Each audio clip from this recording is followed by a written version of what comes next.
Hello बच्चों, let's see this question. If integral 0 to infinity x to the power 2n plus 1 into e to the power minus x square dx is equal to 360, then the value of n is equal. तो बच्चों इस question में हमें एक integration की value already दी हुई है और हमें क्या करना है, n की वैल्यू इस क्वेश्चन में फाइंड आउट करनी है. सपोज जो इंटीग्रेशन है उसे मैं i के इक्वल मान लेता हूँ.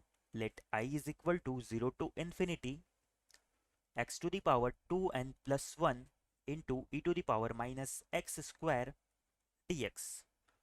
बच्चों हम इसका इंटीग्रेशन करने की कोशिश करते हैं. यहाँ पर मेरा e to the power minus x square है. अगर मैं इस एक्स स्क्वायर को t के इक्वल मान लूँ तो ये हमारी सिंपल फॉर्म में कन्वर्ट हो जाएगा. यहाँ से हम i को लिख सकते हैं integration 0 to infinity x to the power 2n. इस x to the power 2n plus 1 में से मैंने x को अलग कर लिया और इस e to the power minus x square के साथ में लिख लिया. अब हम क्या करते हैं, एक्स स्क्वायर को टी से सब्स्टिट्यूट कर देते हैं. Put x square is equal to t. तो यहाँ से मेरा एक्स डी एक्स इक्वल हो जाएगा 2x dx इक्वल होगा dt के, तो x dx इक्वल हो जाएगा dt बाई 2 के. तो इससे हमारा i किसके इक्वल आ जाएगा. लिमिट हमारी सेम रहेगी बच्चों, क्योंकि x जीरो होगा तो t भी जीरो, और x टेंस टू इन्फिनिटी होने पे हमारा t भी टेंस टू इन्फिनिटी हो जाएगा. तो लिमिट हमारी हो जाएगी फिर से 0 टू इन्फिनिटी, और ये हो जाएगा t to the power n, क्योंकि एक्स स्क्वायर को हमने t से रिप्लेस कर दिया. x dx हमारा हो जाएगा dt बाई 2, और e to the power minus x square हमारा हो जाएगा e to the power minus t. इस 1/2 को हम बाहर की साइड लिख देते हैं.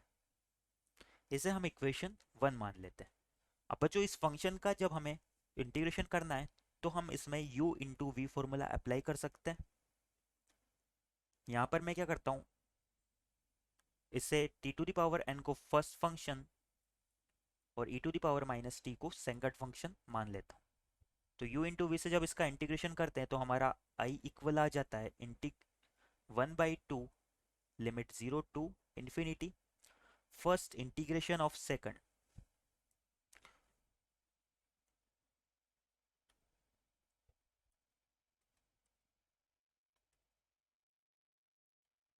यानी कि ये हमारा आ जाएगा first as it is T to the power N हमारा as it is integration of second, यानी कि e to the power minus T का इंटीग्रेशन, जो कि minus of e to the power minus T हो जाएगा.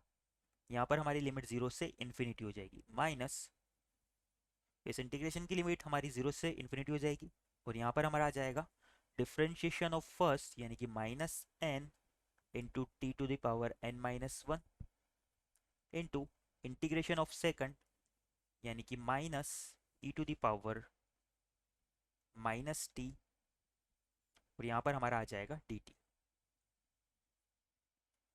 अब बच्चों इस फर्स्ट इंटीग्रेशन में जब हम लिमिट्स को पुट करते हैं तो ये हमारा हो जाएगा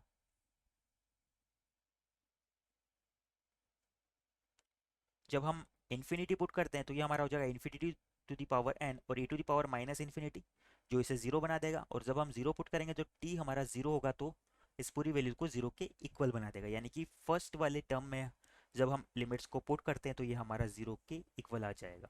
यहाँ पर हम माइनस माइनस को आपस में मल्टीप्लाई करते हुए लिख सकते हैं. तो यहाँ से हमारा i इक्वल हो जाएगा 1/2. फर्स्ट वाला टर्म तो हमारा जीरो हो गया, उसे नहीं लिखते हैं. सेकंड वाला टर्म हमारा हो जाएगा n integration 0 to infinity t to the power n minus one e to the power minus t dt. अब बच्चों इसे हम इक्वेशन 2 नाम दे देते हैं.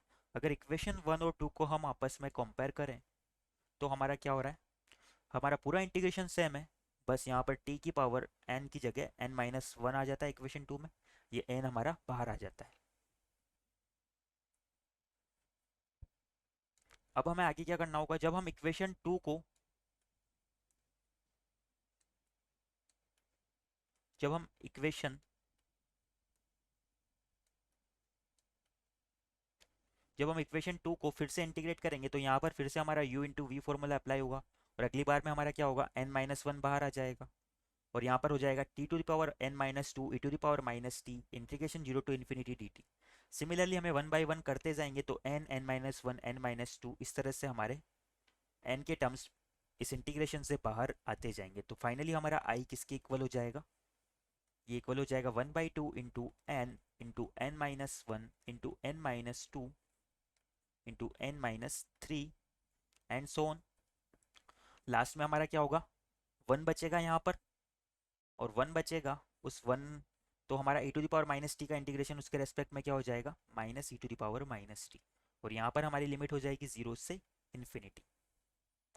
नाउ जब हम लिमिट को इन्फिनिटी पुट करेंगे तो हमारा आई इक्वल हो जाएगा, इसे बच्चों हम लिख सकते हैं फैक्टोरियल एन।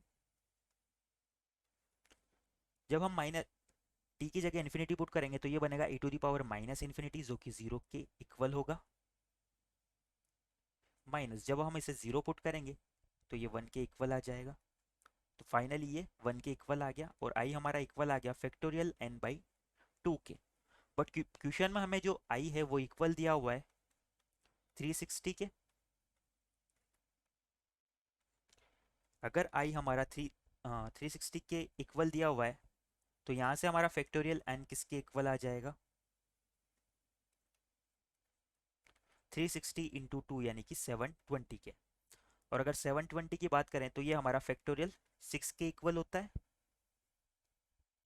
तो यहाँ से हमारे n की वैल्यू किसके इक्वल आ जाएगी, 6 के इक्वल आ जाएगी, और यही हमारा फाइनल आंसर हो जाएगा।